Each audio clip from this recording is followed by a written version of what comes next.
నిన్న కేంద్ర మంత్రి శ్రీమతి నిర్మలా సీతారామన్ గారు దేశ బడ్జెట్ని రిలీజ్ చేయడం జరిగింది. చరిత్రలో ఎన్నడూ లేని విధంగా ఈరోజు మేధావులు సైతం కూడా ఈ బడ్జెట్ని విమర్శించడానికి వెనకాడే పరిస్థితి. ముఖ్యంగా రైతులు, మధ్యతరగతి ప్రజలు, అలాగే పేద వర్గాలని దృష్టిలో పెట్టుకొని ఒక చారిత్రాత్మకమైన బడ్జెట్ రిలీజ్ చేయడం జరిగింది. జల జీవన్ మిషన్ 2025కి మరి అంతమవుతుందని తెలిసినప్పటికీ కూడా గత 5 సంవత్సరాలుగా జగన్మోహన్ రెడ్డి ప్రభుత్వం నిమ్మకు నీరెత్తినట్టుగా ఉండి ఉన్న నిధులని కూడా ఖర్చు పెట్టని వైనం. దానితో ఈరోజు చంద్రబాబు నాయుడు గారు మళ్ళీ ఒకసారి ఎత్తుకొని జలజీవన్ మిషన్ని మరి సమయం పొడిగింపు కోరటం, ప్రధాని మోడీ గారు అంగీకరించి మరి దాన్ని 25 వరకు కంటిన్యూ చేయడం జరిగింది. అలాగే పోలవరం ప్రాజెక్టు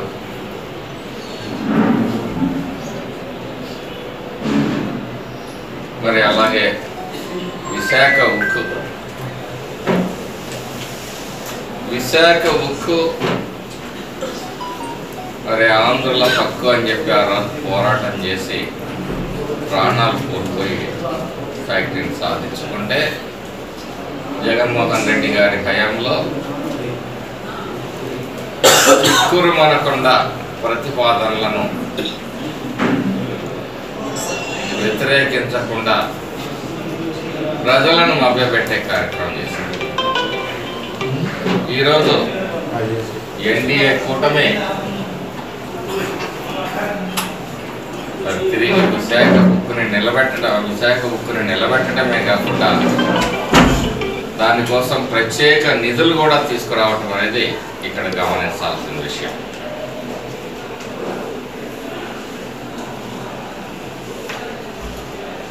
అమరావతి నిర్మాణానికి నిధులు తీసుకురావటం, ఈ ప్రాంతంలో లక్షల కోట్ల రూపాయలతోటి కొత్త ఇండస్ట్రీస్ని ఎంఓయూలు జరగటం, ప్రధాని మోడీ గారు వచ్చి గ్రీన్ హైడ్రోజన్కి పచ్చ జెండా ఊపటం,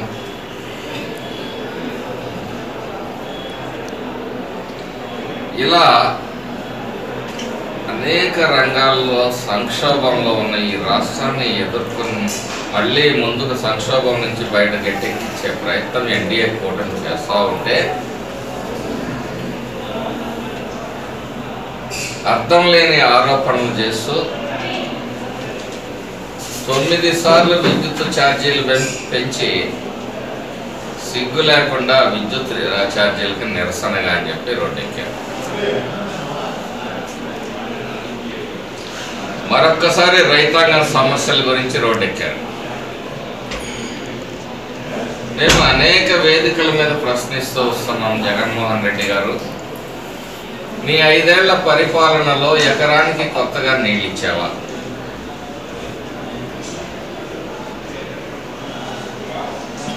రైతుల పథకాలు ఎన్ని రద్దు చేశావు? స్ప్రింక్లర్లు, డ్రిప్ ఇరిగేషను, హార్వెస్టర్లు, ట్రాక్టర్లు, ఇలా చెప్పుకుంటూ పోతే రైతులు ధరల స్థిరీకరణ నిధిని ఏర్పాటు చేస్తానని చెప్పి డబ్బాలు పెట్టారు.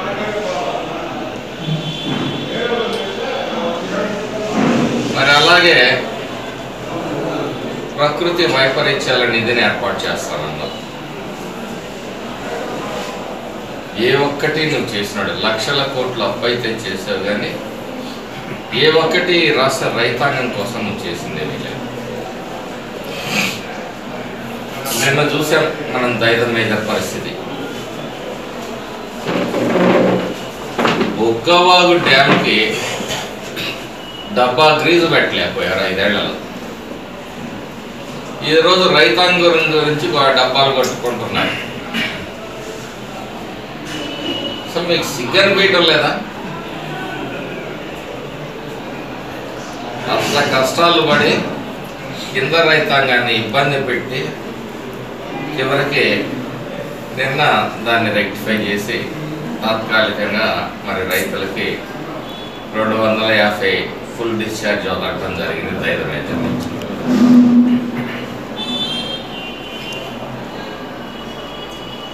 ఈరోజు కేంద్ర ప్రభుత్వం రైతుల్ని ఆదుకోవాలని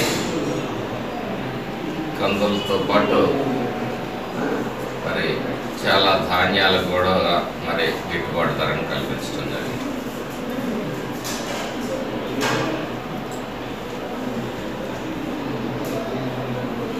మళ్ళీ రేపు ఫీజు రియంబర్స్మెంట్ మీద ధర్నా చేయాలండి. అంటే ఈ ఆంధ్ర రాష్ట్ర ప్రజలు పిచ్చోళ్ళని అనుకుంటున్నావా నువ్వు? నీ పాపాన్ని, నీ బురదని కడగలేక ఈరోజు ఎన్డీఏ కూటమి అల్లాడిపోతా ఉంది. 800 కోట్ల రూపాయలు ఫీజు రియంబర్స్మెంట్ రిలీజ్ చేశారు. అది ఎప్పటి బాధ్యమో నీకు తెలీదా? నీ పాపమే అది.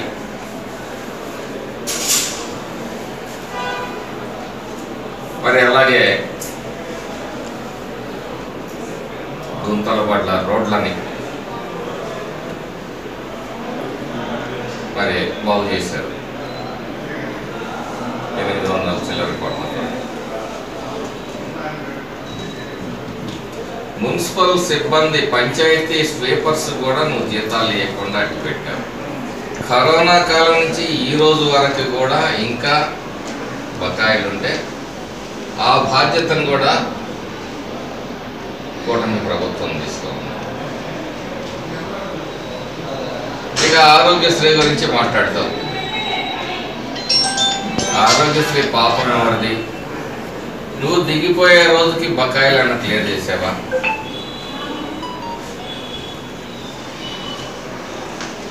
వేల కోట్ల రూపాయలు దోపిడీ చేశాడు. నువ్వు గొప్పగా చెప్పుకునే నాడు నేడు. సరే, దోపిడీ గురించి చెప్పను. మీ దగ్గర దోపిడీ లేకుండా ఒక పని జరుగుతుందని ఆశించడం తప్పు. కాబట్టి ఈరోజు కట్టిన స్కూళ్ళల్లో పాఠాలు చెప్పడానికి టీచర్లు ఎక్కడున్నారు? ఈ పాపం నీది కాదా? విద్యార్థుల భవిష్యత్తుతో ఆడుకున్న వ్యక్తి నువ్వు కదా? ల్యాప్టాప్లు ఇస్తానని చెప్పి కుంభకోణం ఎంత నిధి?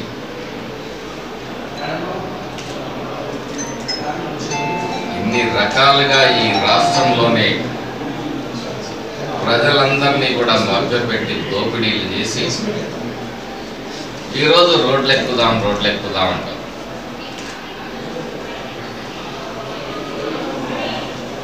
ప్రజలన్నీ విషయాల్ని గమనిస్తూ ఉన్నారు. మరి ఒక గొప్ప ఇది నాగార్జున సాగర్, ఇక్కడ మరి ఎయిర్పోర్ట్ నిర్మాణానికి, టూరిజాన్ని ప్రోత్సహించడానికి, అలాగే ఈ ప్రాంతంలో ప్రతి ఇంటికి మంచినీరు అందించాలనే ప్రయత్నాన్ని మరి ఈరోజు జల జీవన్ మిషన్ కానీ, వరిక పొడిసెల ప్రాజెక్టు సాధన కానీ, ఇవన్నీ కూడా ఈ ప్రాంతం, వెనుకబడిన పల్నాడు ప్రాంతం ముందుకు తీసుకుపోవడానికి నీ 5 ఏళ్ల పరిపాలనలో ఎప్పుడూ ప్రజల గురించి ఆలోచించలేదు. నీకు ఎక్కడ లాభం వస్తే అక్కడ గురించి ఆలోచించారు. అవసరం లేని ఉద్యోగాలు మీ పార్టీ కార్యకర్తల నాయకుల కోసం క్రియేట్ చేస్తున్నారు. అవసరమైన ఉద్యోగాలు ఈరోజు R&D కానీ, PR కానీ, ఎలక్ట్రికల్ కానీ, అలాగే మరి ఇరిగేషన్ ప్రాజెక్టులో కానీ ఎక్కడా ఉద్యోగాలు లేవు, ఉద్యోగస్తులు లేరు. అన్ని చోట్ల ఉద్యోగస్తుల కొరత, టీచర్లు లేరు, కనీసం కాలువల్లో లస్కర్లు లేని పరిస్థితి. ఈయన రైతు గురించి మాట్లాడతాడు. పోలవరం ప్రాజెక్టుని ముంచేశారు. ఆ పట్టిసీమని ఒట్టిసీమని నువ్వు ఏదైతే ఎద్దేవా చేశావో ఆ ఒట్టిసీమే ఈరోజు దిక్కైన పరిస్థితి.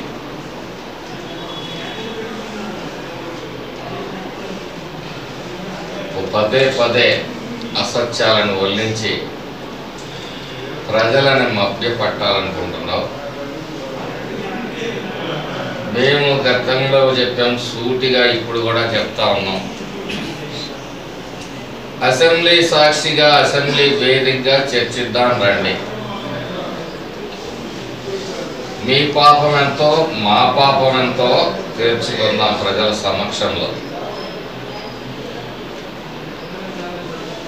అసెంబ్లీని చూసి పారిపోయావు. ప్రజలు నిన్ను అసెంబ్లీ నుంచి వెళ్ళగొట్టారు. 11 సీట్లు ఇస్తే మరి నీ రాచరికానికి అవి తక్కువని భావిస్తున్నావా? ఇది రాచరిక వ్యవస్థ కాదు, ఇది ప్రజాస్వామ్య వ్యవస్థ. ప్రజలు ఇచ్చిన తీర్పుని గౌరవించి అసెంబ్లీ సాక్షిగా నువ్వు ప్రజా సమస్యల్ని ప్రశ్నించాలి. గతంలో నువ్వు చేసిన పాపాలకి సమాధానం కూడా చెప్పాల్సిన అవసరం ఉంది.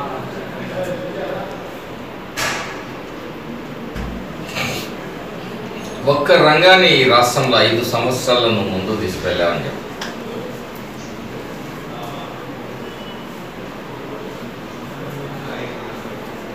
ఈ రాష్ట్ర దుస్థితి ఈరోజు ఎన్డీఏ కూటమి ఉన్నటువంటి ప్రధాని గారి సహకారంతో ఈరోజు రాష్ట్రాన్ని మళ్ళీ గాడిని పెడతా ఉన్నారు. ఇక వెంటనే ఆ పథకం ఇవ్వలేదు, ఈ పథకం ఇవ్వలేదు అని చెప్పేసి ఎక్కడైనా ఏదైనా ఒక విషాద సంఘటన జరిగితే నీకు చాలా సంతోషకరమైన సంఘటన. తిరుమలలో తొక్కిసలాట్లో చచ్చిపోతే నువ్వు వెంటనే శవాల వాసన బట్టి రాబందులాగా వాలిపోయి మరి అక్కడ ఇది చేస్తావు. పెద్దవాడ ముంపుకు గురైతే అక్కడికి వస్తావు. చాలా బాధపడుతున్నారు మీరు పాపం. ఆ రోజు ఎంతోమంది చచ్చిపోతారనుకుంటే పాపం తక్కువ మంది చచ్చిపోయారు.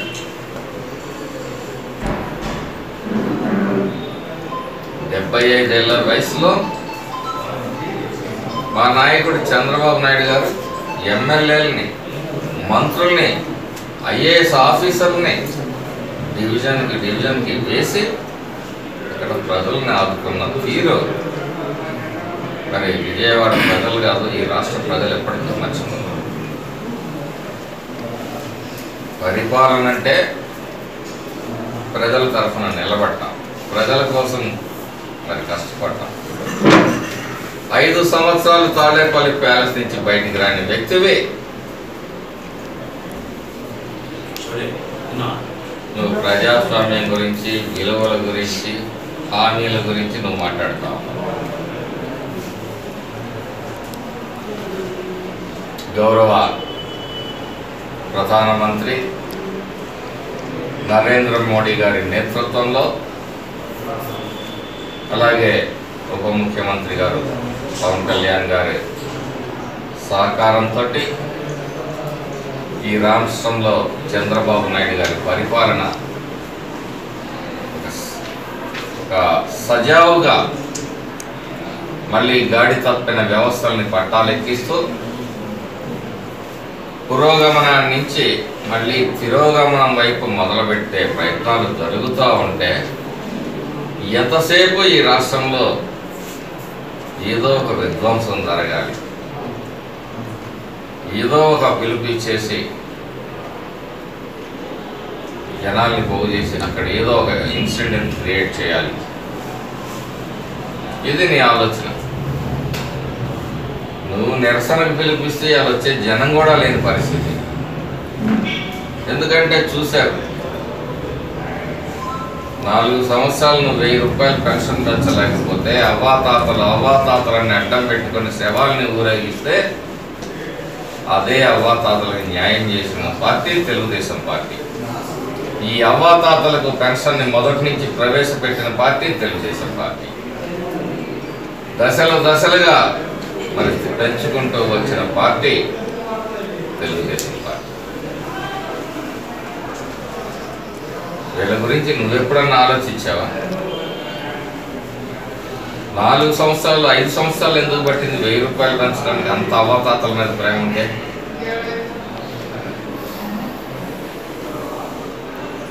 కాబట్టి ఈ వైసీపీ అరాచక పరిపాలనకి అంతం పలికినా కానీ వీళ్ళకి ఇంకా సిగ్గురాల. మీరు ఇలాగే ధర్నాలంటూ రోడ్లు ఎక్కండి, జనం తరిగి కట్టే రోజు కూడా మీకు వస్తుంది. ప్రతి విషయాన్ని కూడా చర్చించడానికి, మాట్లాడటానికి ఎన్డీఏ కూటమి గణాంకాలతో సహా నీ నిజ స్వరూపాన్ని బట్టబయలు చేయడానికి సిద్ధంగా ఉంది. ఎన్నో మాటలు చెప్పాడు, సన్నబియ్యం అన్నాడు, నొక్కులు నొక్కాడు, ఉద్యోగస్తులు జీపీఎస్లు రద్దు అన్నాడు, సిపిఎస్లు మళ్ళీ ఏదో జీపీఎస్ పెడతానంటాడు, ఉద్యోగస్తులకి ఇళ్ల స్థలాలు ఇస్తాను, నువ్వు జీతాలు కట్ చేసావు జగన్మోహన్ రెడ్డి. సామాన్యుడికి 6-7 వేల నుంచి కట్ చేసావు. నీ టైంలో ఒక టీచర్ రిక్రూట్మెంట్ లేదు. ఇది కూడా రాబోయే ఎమ్మెల్సీ ఎలక్షన్ దృష్టి పెట్టుకొని గ్రాడ్యుయేట్స్ అందరూ కూడా ఆలోచించాలి. ఏ ప్రభుత్వం మీకోసం, మీ ఉద్యోగాల కోసం, మీ భవిష్యత్తు కోసం ఈ రాష్ట్రాన్ని పునర్నిర్మించే ప్రయత్నం చేస్తుందో ఆ ప్రభుత్వానికి మీ అందరూ వెన్నుదన్నుగా ఉండి చంద్రబాబు నాయుడు గారి నాయకత్వాన్ని, తద్వారా మరి ఎమ్మెల్సీ ఎన్నికల్లో ఎన్డీఏ కూటమి అభ్యర్థుల్ని గెలిపించాల్సిన ఆవశ్యకత ప్రతి చదువుకున్న గ్రాడ్యుయేట్ మీద కూడా ఉందని చెప్పే సందర్భంగా తెలియజేస్తాను. కాబట్టి